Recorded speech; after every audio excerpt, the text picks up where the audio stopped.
Hey y'all, I'm going to show you how to make this easy, delicious bread with minimal ingredients that is so quick to put together and it tastes amazing. Preheat the oven to 350 degrees. You are going to need 3 cups of flour for this recipe. My favorite thing to do is to use a food scale. However, I know everyone does not like to use that. So I'm going to show you both ways of doing it. They're both very easy. I like the food scale because it's accurate every single time, okay? But if you don't have a food scale or you don't want to get one, take your spoon, sift the flour, and fluff it up. Very important because flour becomes compacted, and if you just weigh it or scoop it, I should say, straight out the bag, it's not going to be accurate. All right, go in here, get a cup of flour.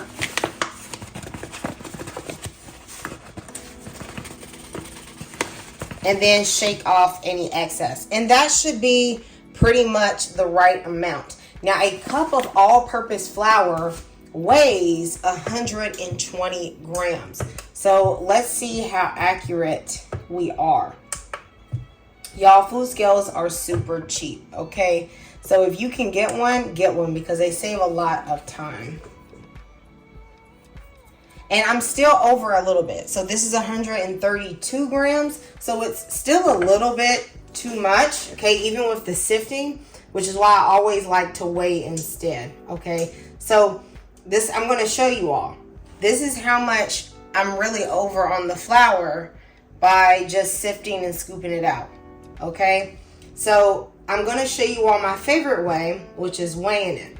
So this here is 132 grams. 3 cups of flour weighs 360 grams. Okay, it's not that hard because 1 cup of flour is 120 times 3, right?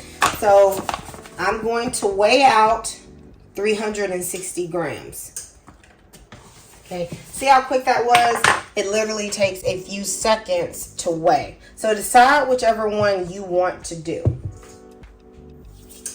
The thing about the scoop method is that usually if you are doing like a lot of cups of flour, like 3, 4, or 5, the excess flour tends to add up and that makes your recipe dry.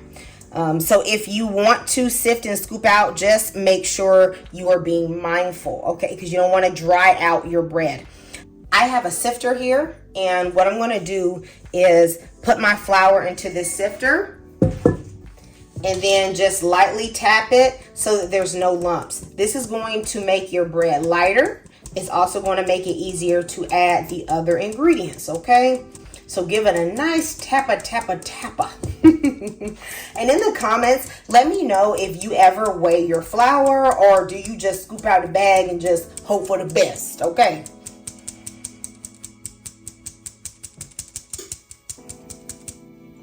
I know some of you might say, well, my grandmother never weighed her flour, but you know what? She didn't have the food scale. If she had the food scale, she probably would have done it. To my flour, I am adding 3/4 of a teaspoon of salt. If you are not going to use salted butter, then you want to add a teaspoon of salt, okay? But I'm using salted butter for this recipe, so I'm going to reduce it just a tad. Then you are going to take 1 tablespoon of baking powder.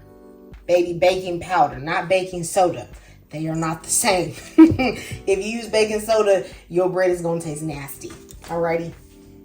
You have the option to either use raw honey or sugar in this bread. Which one you choose is basically going to come down to cost and how soon you're going to eat the bread, okay? If you are going to, have your bread and then you want it to sit for maybe a day or two, then I would choose the raw honey because honey is a humectant, so it's going to draw moisture in from the air and it's going to keep your bread softer. Also, if you just like that honey taste, then this is a great option. If you are going to eat your bread like the same day or you don't have honey, then you can use 1/4 cup of sugar instead, and you're going to add it to the dry ingredients. I'm going to use sugar today. Brown sugar would also be good, and I'm going to mix it together with my beat up whisk. Okay, y'all, don't worry about this whisk. It done been through some things. All right, but it's still hanging in there. If you decide to use honey, then you're going to add it when we put in the wet ingredients. The beer and the baking soda in this recipe is what's going to make the bread rise. And I like using beer for a quick bread because of the hops, you know, that little yeasty flavor, just a little bit, very good in a bread. Now I'm going to be using an IPA beer. You can use any light or amber sort of beer. This is on the light side. Now y'all, I ain't a beer drinker, so I don't know what's good beer for drinking, okay? I'm not even really an alcohol drinker. But I also have a Guinness here. Now I think that the Guinness, the stout, is a little too dark in my opinion. Now there are people that do make like the breads with this, but I will only use like the stout if I'm making like a sweet bread. Like sometimes I do like a fruit sort of bun, and the malty flavor is really good in that. But for this, I like to keep it light. I've also done this with like Modelo beer, and that can work too. Now y'all, we are not going to use this whole beer. We're only going to be using 12 ounces. So if you get the big one, you know, pour out 12 ounces and then take you a little sip while your bread is baking, okay?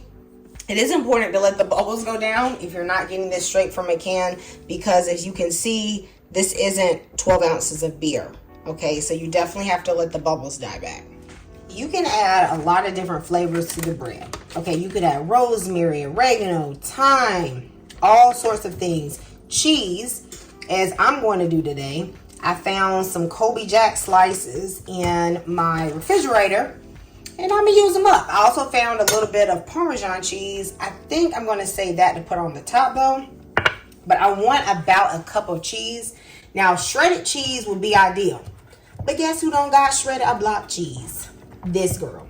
And guess who's not about to go to the store? Okay, it is raining outside, and I don't like driving in the rain. So I'm just going to like cut this small and just put it into the batter and hope this works out. I feel like it should be fine. You know, you just use whatever you have in your kitchen, and you don't even have to use cheese. Okay, you could make this an entirely sweet bread, so you could actually add more sugar. You could do rosemary, herbs, and Parmesan cheese, or garlic. Like a garlic infused bread would be really, really nice. I decided to mix some seasonings into the bread. Since I'm going to be using cheese, I'm going to add a little bit of onion, minced onion. I'm also going to add some garlic powder, probably about a half a teaspoon. Y'all, you know, measure with your spirit, okay? Measure with your spirits. And then I'm also going to add some white pepper. A part of me was thinking, you know, you could even add a little bit of Old Bay, you know, kind of like that cheddar bay biscuit vibe. But I ain't gonna do that today, okay? But if you decide to try that, let me know. I bet you that's good, okay? I bet you that's good. I'm also gonna throw in a little bit of oregano, just a little, and a little bit of thyme. Totally optional. I don't want the herby taste to take over, so that's why I'm just using like 1/4 of a teaspoon. Now I'm gonna put the cheese in. I feel like if I add the cheese while the mixture is dry, then it should distribute better. And remember, this cheese is also adding a little bit of saltiness as well. I'm gonna make a little well in the middle of the flour mixture. I think this helps you more evenly distribute your wet ingredients. And then I am going to pour the beer right into the middle of this well. Slowly start mixing in the middle, and then gently incorporate the rest of the flour on the sides. To me, this helps you get less lumps, and it helps you get your batter a little bit more consistent. But y'all, you just want to dump and go and you don't care. Baby, you do what you want to do, okay? I ain't the boss of your kitchen. Just mix enough until it is well combined. See, I have a 9x5 loaf pan, and I also have some parchment paper. So what I like to do is make something like a little pick-me-up that makes it easy to get the parchment paper out. So I'm going to put down my loaf pan on the edge of the parchment paper, and then I'm going to cut down the side.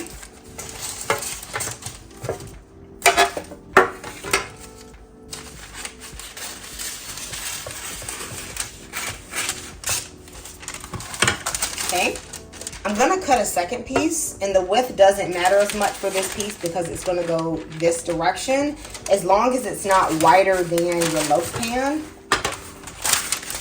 My parchment paper is curling up a little too much, so I'm just adding some water to my hands, and then I'm going to spread it over the parchment paper. That will get the curl out of it. Now I can cut it easier.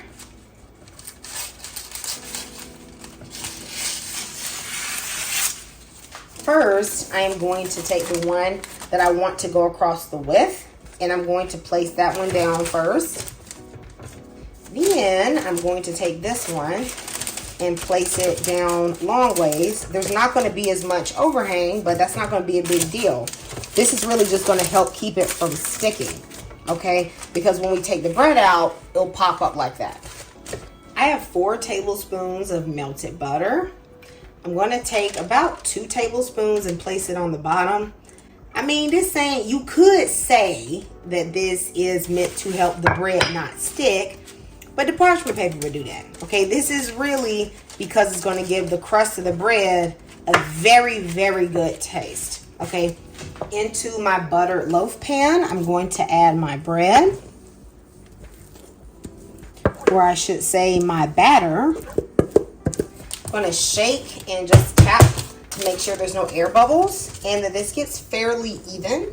Then I'm going to add about 2 tablespoons of butter right onto the top of the bread. Y'all, just about to make this bread so buttery and delicious. And you know I'm in the South, and you know we love some butter. Just get it all up in them corners and crevices. The whole loaf of bread just encapsulated in butter. Now I'm going to add that 1/4 of a cup of Parmesan cheese over the top. And I'm going to watch this. Like, while the bread is baking, if the cheese starts getting like a little burnt or a little too brown, then I am going to just add some foil on top and let it finish baking. My bread ended up taking 55 minutes to be completely done, but like I said, I did check it at the 40-minute mark, and I just felt like it was a little too wet. You want to cook yours until a toothpick inserted comes out clean. I did not end up needing to cover the bread with foil. The cheese didn't burn. It just made a really delicious salty crust on the bread. I was able to easily take the bread out of the pan with the handles we created with the parchment paper. To me, beer bread, especially the cheesy one with all the flavors, tastes the best when you eat it the next day. I know some of y'all got the greedy spirit and you like, ain't no way I'm about to eat mine the next day, okay? Well then, at least let it cool off for an hour. I just think the flavor just really peaks that way. Y'all, let me know if you guys are going to try this recipe. This will be so good served with a soup or something like that. And I will see you next time in Kamira's Kitchen. Goodbye and God bless.